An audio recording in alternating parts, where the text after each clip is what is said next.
Hey guys, thank you for stopping by. Don't forget to subscribe, like, and share. And I hope you enjoyed this interview. Do you want to take your company to the next level and expand into international markets? The path to global success I know can be difficult, but with the right strategy and approach, your company can grow into an international enterprise.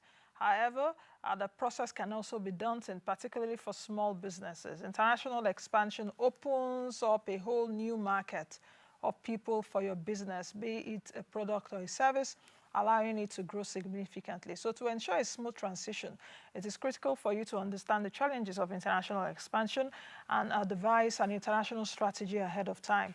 So today's business clinic will focus on global expansion. What steps do you need to take to expand globally? And can a small business also expand beyond its immediate or current boundaries? What steps can you take to accomplish this? My guest is joining me right now, Mr. Nduka Ude, who is the MD, Chief Executive Officer at Export and Sell Limited. Mr. Ude, welcome to the program and thank you for joining us.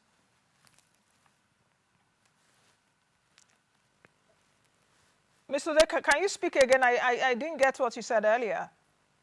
Yeah, I said thank you very much for having me. Can you hear me? Yes, I can hear you now loud and clear. Okay. Now, let's begin really. The question is, do you need to grow big before you expand your business internationally? I think I should start from there. Do you need to grow into a Yeah. big business? Because when people are thinking about big businesses or international businesses, they actually do think that businesses must grow to a certain point before Sure. expansion. You see, in the past, that used to be the case, but the world has changed. You have companies now who are doing business on social media and they are doing, 50, 60, $100,000 on a monthly basis. There's a company in Ghana. Most of their business is from their online platform. People buy raw shea butter from them and they are shipping it worldwide, doing over 100,000 a month. Now, solutions like Amazon, and I'm sure a lot of people know that Amazon has opened up to countries like Nigeria. So, as a small business in Nigeria, you can put your products on Amazon, be it food products, cosmetic, leather products, art and craft, furniture, no matter what it is, you can sell on platforms like that. And then you are exposed to a global audience. So things have changed, social media, companies like Amazon has made it possible for any size of business to go global and earn in dollars. So you don't even need to have a physical presence or an office presence in an international destination. Of course, we're in Nigeria. You don't need to have an office, for example, in the US, UK, or even Ghana to sell your product or Def- your def- service. Definitely not. You see, when you look at what is going on now, as a Nigerian small business, with a little investment, you can even open a company in the USA. You can open in Canada, you can open in the UK without even having a physical presence, right? And there are solutions out there. You have solutions like Stripe, you have solutions like Mercury Bank that will give you a US bank account, and you are a local business here. You ship your products abroad, put it in warehouses, and then you sell to people. So again, things have changed. You don't even need to have an international presence to be anywhere now. You can do everything online. That is the new world we live in. But what are the, we can do everything online, but it's also about knowledge because sometimes if you don't know those Yes, things, you are not able to accomplish and do these things. For instance, definitely. what you have said now, um, uh, what are the processes for you, like what you have said, can you just give us a practical example for someone listening or even those on a Zoom call right now, those inside Yes. can actually So, take, yes, to accomplish that? so no, number one, like I said, let's take the case of small businesses who want to start selling on platforms like Amazon, right? Amazon will allow you to open a seller account using your local CAC document. So again, you're a small business, you've registered with CAC, they've put in processes to verify that, right? So again, if you go online, again, when we talk about knowledge, look, as a small business, YouTube now in the present world should be your friend. There's no information you search online. You have platforms like ChatGPT where you can ask questions and it will spit out the answers for you. right? There's really no excuse. When people say lack of knowledge, yes, a lot of people are waiting for you to spoon feed them with the knowledge. But again, you can go to YouTube and get access to so much information. How to set up your Amazon account is there. I've done a series of videos on that. Anybody can go to YouTube, search my name, they will see my videos pop up on how to do all these things. Even the process of setting up a foreign business account. And we have so many companies doing that. We have companies that we showed some of these things, and in 4 or 5 months, they are doing about 60, $70,000 a month. They don't have a presence in the US, but they are selling, and people are paying money into the bank account that they opened remotely, right? So there's really no excuse why any small business should not be trading international in the present dispensation. All right. Can you just give me some of the, okay, what's the important elements really to consider when you want to go global? What is one important element that you need to consider when you want to go global? I think the biggest issue that I see with small businesses who are trying to go global is that they are failing to understand that what works in Nigeria will not work abroad, right? So what I mean by that is the packaging, the labeling. You need to look at what the buyers are looking for there. You see, when we talk to small businesses, one of the biggest issues that they always talk about as a challenge is finding buyers abroad, right? And there was a time the NEPC commissioned us to help about 500 Nigerian businesses to export. And when we dug into it, we found out that the issue was not that the buyers are not there.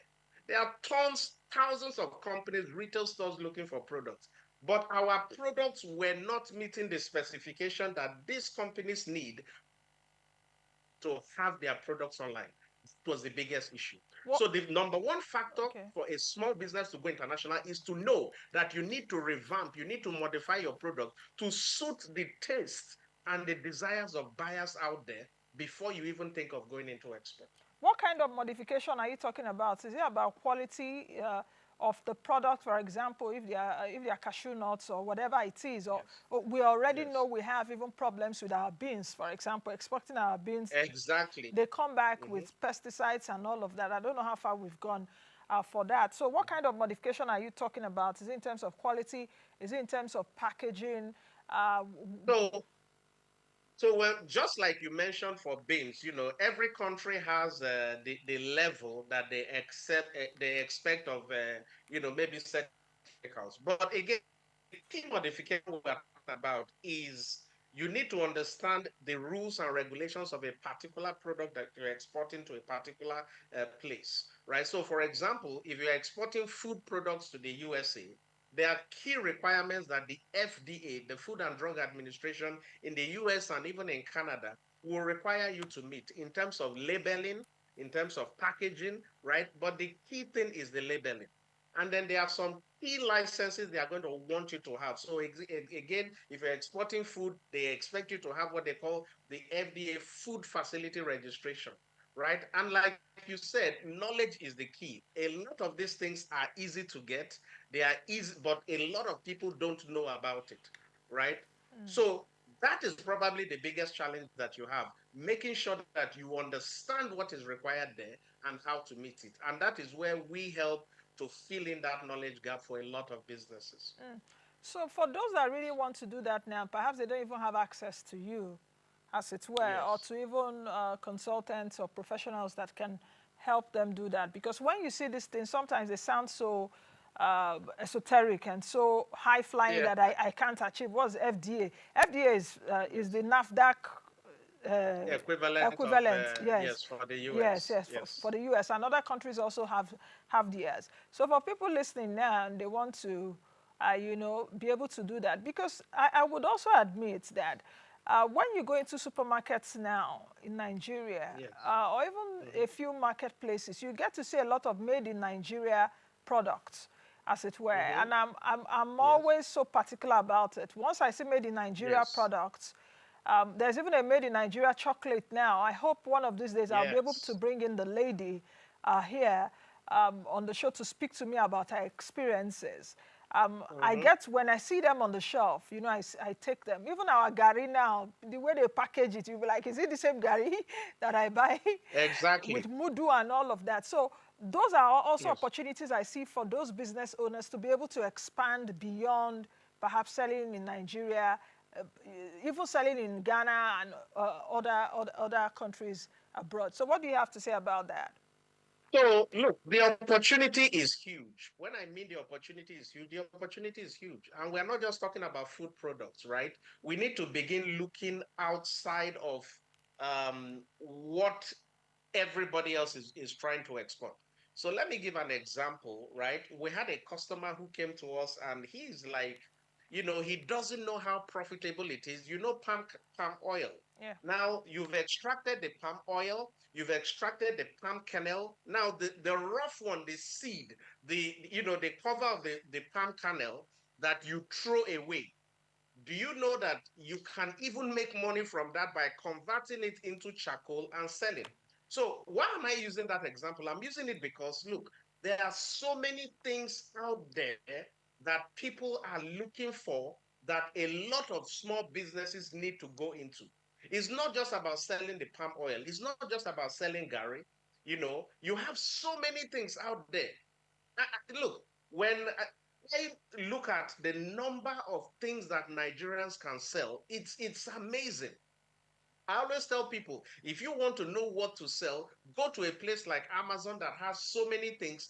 Take time, browse it. You are going to see things that we take for granted. Something, when I do trainings on these things, I start bringing out things like lemongrass, things like neem leaves, the dogoyaros and all those things that we see everywhere.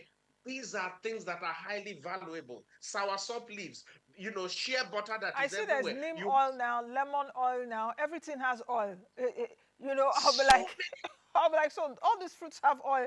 There's lemongrass oil, there's neem oil, there's a lot. I'll be like, oh, really? And majority many. of these products also have their The own problem uses. is we need to understand the vast amount of possibilities that are out there.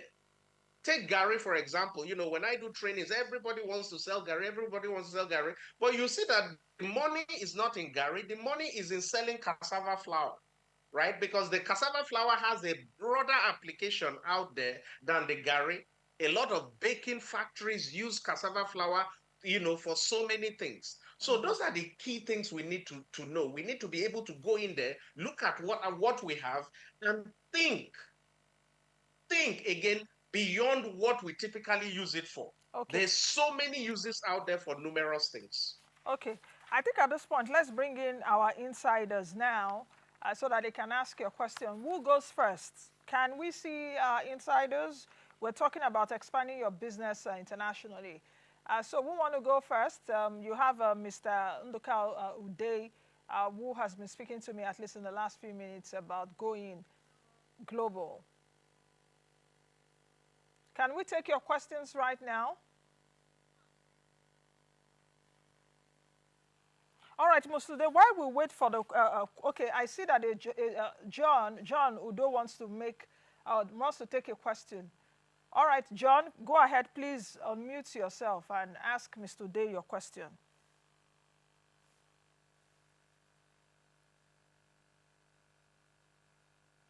Can you hear me? Please, can you unmute? Is Okay, go ahead. Go ahead. You have less than 30 seconds. Go ahead.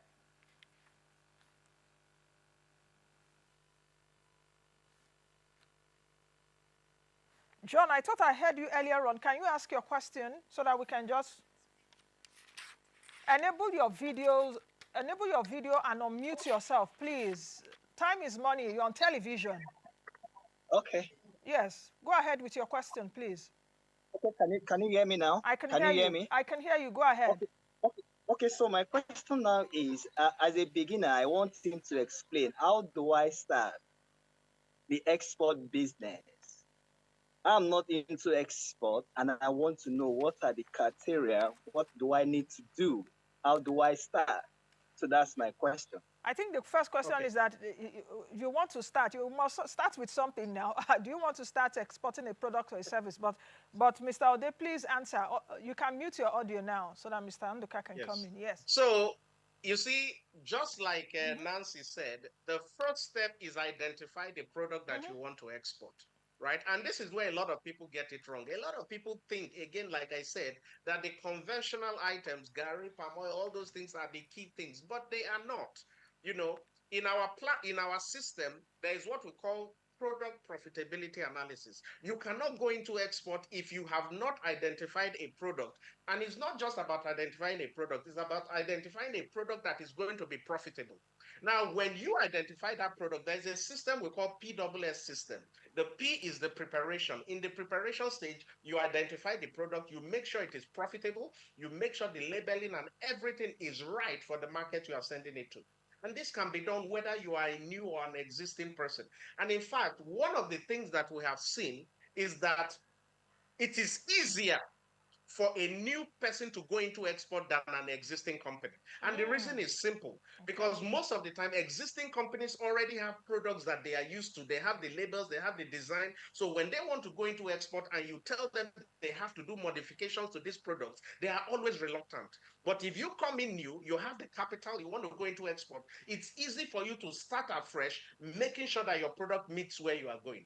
Now, the second stage is what we call the send, PWS. The S stands for the process of sending. So in that process, you need to identify the licenses and the shipping process. And then the third process is what I call buyer finding. You know, you need to now be able to identify the buyers that will find those products. But why the PWS system is so good is because in the first stage, you have already identified that this product is profitable. You've identified that there's a demand for that product. And with that, it becomes easy to find buyers. Okay. We have Right? And there are solutions out there. You have platforms out there. You have things like Helium 10. You have things like Jungle Scout that will enable you to know the products that are in demand in places like Amazon and many stores across the US. So again, it is very easy. Identify the product, know the process to send it, and then the process to find buyers. Okay. I hope that answers your question because a lot of Nigerians have also noticed that they will say, just give me money, I will start business. I have, Yes. everybody's just having an idea. And I said, it's not like that. Someone will say, give me 5 million, Yes. give me 1 million, I go find what I go do. It doesn't work that way. It doesn't really work that way. Okay, we have Anthony next. Anthony, please, can you unmute your audio and your video if you aren't live and ask your question, please. Okay, well, thank you very much. Okay, my question is this. I've not been to the business before, and this is my first time of getting to get a little bit details of it. Now, I'm talking from Port Harcourt City. Okay.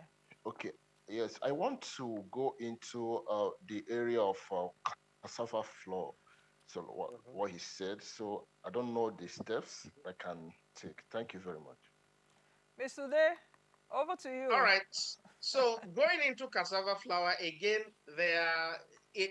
this is a 1 hour program. Obviously you're going to need more time to learn about this. But again, if you are going into cassava flour, the first thing again is how do people that are buying the cassava flour out there want the cassava? You need to understand how they want it. Do they want it in 50-kilogram bag? Do they want it in 10 kilogram? Is that what they are using it for? Who are you selling it to? Are you selling it to the big factories, or you are going to be selling it to small bakeries that are buying these products on Amazon? So that is again the preparation stage, where in the preparation stage, you determine who the product you are selling, how to package it. You do what we call a demand analysis, that enables you to know that there is a demand for that product. So that when you begin to ship it outside, there are buyers for it, right? And again, obviously, you're going to need to know how to process the cassava into flour to meet the demands of those that you are selling it to before you can go into that. So again, export requires some preparation. I can tell you, the most people think the most difficult part or the most essential part of exporting is in the shipping. It's not. The most essential part is taking time to determine that product that is right for you to export. Once you have that right, the buyers will always flow. Okay, we have Deborah Dewale also on the call. Deborah, please ask your question. See, I really appreciate you and I appreciate our speaker. What I want to we all understand that the world we are exposed to cyber attack. Now, Mhm. Yes, go ahead. We can hear you, Deborah. okay, what I'm asking is this. I don't know if you can hear. Yes, we can. Go Yes. ahead. We all understand that there's cyber attacks everywhere. Yahoo, that okay, you are now on Amazon, you've opened a seller account, you've done what you should do. The process of payment, the money is actually coming to you, or you are actually liaising with the right buyer, between the buyer to be a victim of cyber attack. Thank you. Okay. So you were breaking up at some point. I Yeah. couldn't hear you clearly, but I believe your question is, if I set up my Amazon account, am I going to be susceptible to cyber attack and all those things in the process of retrieving my money? Definitely not. Look, Amazon is a very secure platform, except you are using a computer where you don't have your antivirus and all those things intact. That's when you'll be worried about those things. People pulling your password because your Norton or your semantic antivirus software is not up to date.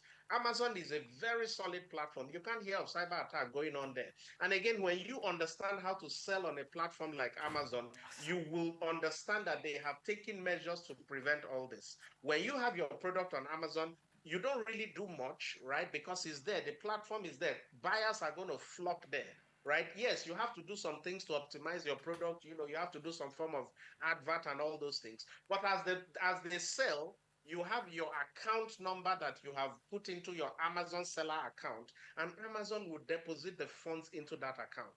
It's just the same thing as logging into your bank application or anything. If you don't take the measures to protect your account, if you let somebody have access to your password, if you don't have your antivirus systems in place, then you are susceptible. But apart from that, look, we have close to 200 or more companies that we have helped to sell profitably on Amazon. None of them have ever come back and said they have issues with cyber attack. So I'll tell you, you really don't need to worry about that. Put your systems in place, you'll be in good shape.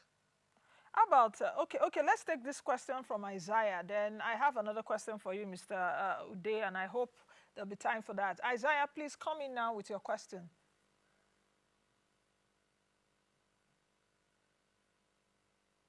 Is Isaiah ready? Okay, while we wait for Isaiah, Mr. Day, I would like you to also take a look at this, because a lot of people would also say that they sell internationally on other platforms Mm-hmm. apart from Amazon, for example. Some people sell online via Instagram, Facebook, and they have international clients there too. Will that also qualify? Or how can they optimize more than that? Because, for example, some of these platforms can actually also shut down. There was a time that I think Instagram had a hiccup or a glitch. We've seen glitches Yes. with these online platforms and all of that. So what would you also Mm-hmm. tell people that want to expand their businesses, and we've been talking about online and all of that? What can they do Yeah. beyond some of So the these platforms? solution, Yeah. the solution that we propose and that we push is to sell via what I call a multi-channel system, right? You need to be selling your product not just on Amazon, not just on Instagram, but you must be able to develop yourself so that you are selling in multiple places. You have African stores out there, right? You should be able to reach out to some African stores you are selling to them. You have stores that are online, Amazon and eBay and Co. You should be able to reach out and sell to them. You should be able to set up your Instagram and Facebook whereby people can come to you from there and they order your products and you sell them to them.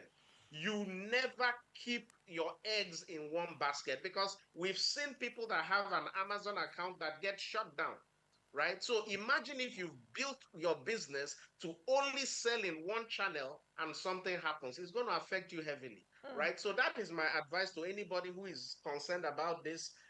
Look, Each channel has its advantages, but learn to broaden your scope. Learn to sell via multiple channels. And it's very easy to do. Okay, two questions. How do you, if you want to connect with physical stores abroad, can you actually also do that?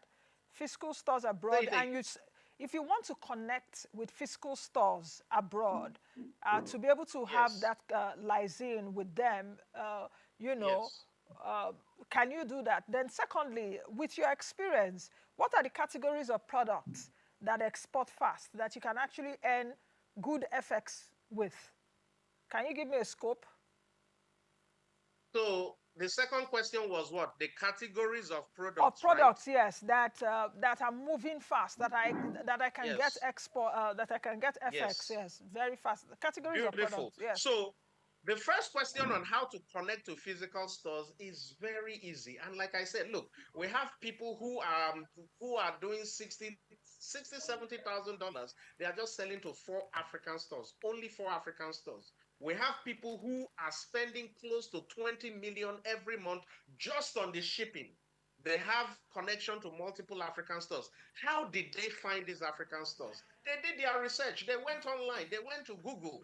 They searched African stores in Houston. A list of the stores came up. They have their details. They started contacting them. They sent them samples of the products that they have. And the store said, we like your product and, come and supply to us. That is how you get access to them. A lot of people think you can just sit down and the stores will come to you. No, you're going to have to do some work, right? It's very easy. Use Google. Google is your friend. Again, I say it. We're in a new dispensation whereby if you want to make money, you must understand the power, the use of the internet.